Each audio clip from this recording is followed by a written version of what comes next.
BSF যতটা জমি চেয়েছে ততটাই দেওয়া হবে এবং ইতিমধ্যে ল্যান্ড ডিপার্টমেন্ট কাজ এগিয়ে রেখেছে। আগের সরকারের অনিচ্ছাতে বিশেষ ভোটারদের বাঁচানোর জন্য,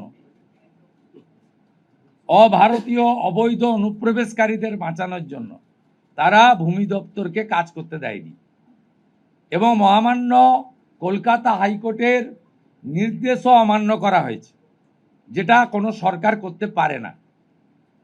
আমরা ল্যান্ড ডিপার্টমেন্টকে আজ থেকেই রেডি থাকা জমি হস্তান্তর করতে শুরু করেছি।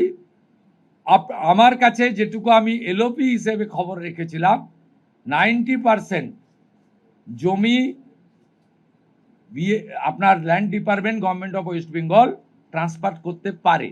এক্সাক্ট সংখ্যাটা মুখ্যমন্ত্রীকে অনেক কিছু ভেবে বলতে হয়, যেটা বলতে হয় তার অথেন্টিকিটি যেন থাকে, তার যেন পূর্ণ সত্যতা ইত্যাদি থাকে।